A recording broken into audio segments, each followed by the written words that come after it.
Previously in part 1.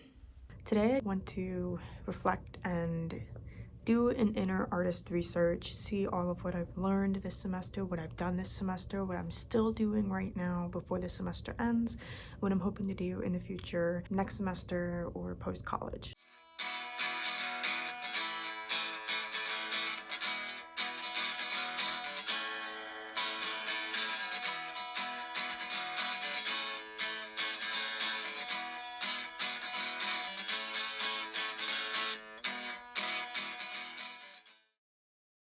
What I'm currently working on, I'm working on a crayon Christmas tree. I've learned a lot from this project. It was that adrenaline, like, yes, I want to make it. It's going to be fantastic. I have that vision in my head. I wish I did more measurements with it and really took the time to actually plan with it. Pay attention to the economic scale factor. I would break off a section of the crayon and then I'd have all of this left over, so then I try to sharpen it. For a single crayon, I could get 2 parts out of it. There's a lot of weight to it as well. I have these blocks, I gesso painted them, and they're styrofoam texture. What I was planning to do was paint gradients on every side of this, use another box, and do the same thing, do gradients with different colors, have them kind of opposite of one another. And then I would cut off triangles. Then I'm left with like a smaller square. I would put the triangles on the outside of it to make it look like there was a cube within a cube. Another thing I'm working on is diving back into my set designing stuff, because I've really been out of touch with theater. My art history professor was like, okay, so what you're gonna do is you're gonna work on a project, you're gonna reconstruct it,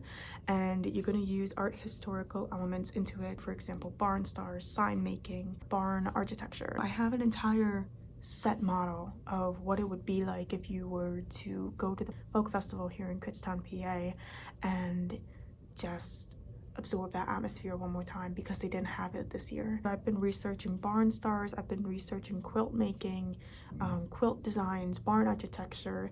I've been working a bit more with gradients. That's where I have all of these colors listed out. I use a large paintbrush and I just blend the colors together. I played with different scales of that, and eventually I just branched out to greens. I've also done gradients with more weight, more texture. I've been asking for people to actually interact with it. People are like, well, I don't want to touch it because out of respect, I don't want to mess with it. It's like, no, I want you to mess with it. Especially with shoes. People loved the gradient shoes that I did.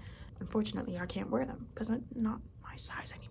They were originally just a white pair of shoes that I found in my house, and I'm like, okay, we need to spice this up just a little bit. I've actually started making a series with found objects as well. Because of my crayon project, with the whole big box of crayons, they have these boxes, right? What I started doing was messing around with my palette knife. I have a series of colors and fades into one another. You can definitely see the different kinds of paints that I use. Some are glossy, some of them are just regular paint, and you can just fidget with it. It's kind of like a phone in your hand, as if you're texting, but rather you just keep your thumbs on the surface. What I am hoping to do is extend it to the sides. I did get to talk to my doctor about it. She actually said things like that help people. So for those who have serious trauma, serious anxiety, ADD, OCD, ADHD, you name it, they could actually play with these fidgets.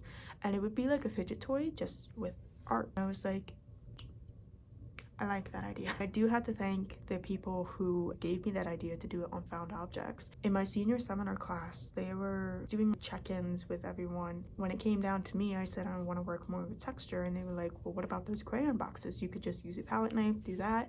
And I'm so glad they suggested that. Another piece I did, you can kind of see it tucked in the back there. I got to work more with illusions. I got to do a back and forth image of a cat and a dog, and it's spooky themed. That was fun. The other thing I'm doing is video editing, especially at my internship. I've learned a lot about YouTube, how much effort it takes to upload a video and edit. I've also been working with circular mandalas, and I've been working with illusions a lot more as well. I finished this piece just recently. You can see the paints are mixed together. There's a white paint pen that was used to outline those squares and shapes. I've also been working on a series where it's paintings that, or works in general, that have never made it. I've done some personal research where I looked through all of my sketchbooks from maybe towards the end of my high school year to now. When I look back at all of the projects that I had to do,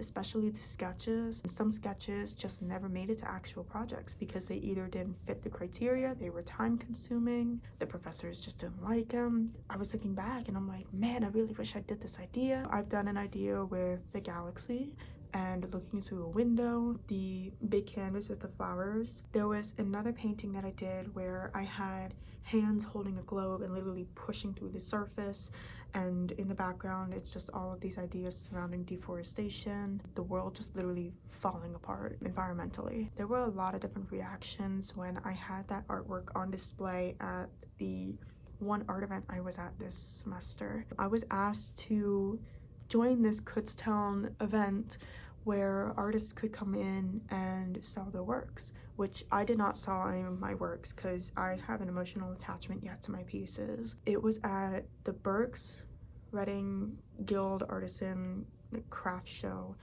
and it was truly a wonderful experience. So many people wanted my artworks and I was like, oh my gosh, I think I'm flattered. I've been researching various paintbrushes, the scale, what details I can include with those types of paintbrushes, and researching color matches as well. It's been a bit of a guessing game, but a fun guessing game. I had this heart project that I had to do for my art history class as well. This project was called the Mini Repair Project. This idea was about destroying something and putting it back together. I kind of went symbolic with this. I painted a human anatomy heart. I asked my mom, who works alongside a foot doctor who performs numerous surgeries for feet. Sounds really weird to say that, but that's true.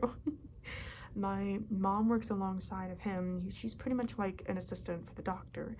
And that doctor performs lots of ways to do stitches, especially this procedure called suture. She got to perform it on my piece, which was fascinating. They're just used to working with human skin versus paper. She was a complete rock star at it. I did it on watercolor paper and I was doing watercolor gradients as well.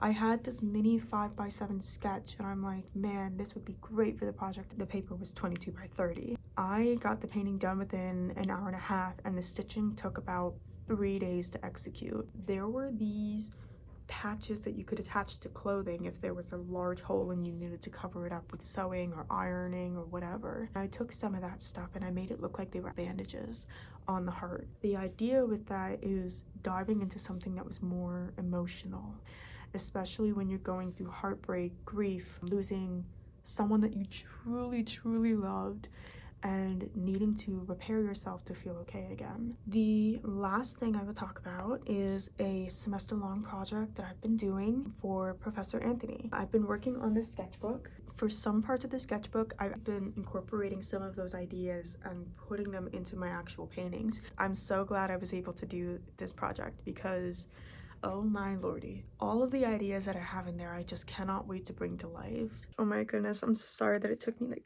forever to do this. I just wanted to point out there will be 3 parts to this. I already posted part 1 and this is part 2, and part 3 will be coming out hopefully soon. If you guys want to see more content like this, don't forget to subscribe, hit the bell, and like the video because it definitely does help out. And I will see you guys in a future video, whatever video will come out after this. So bye.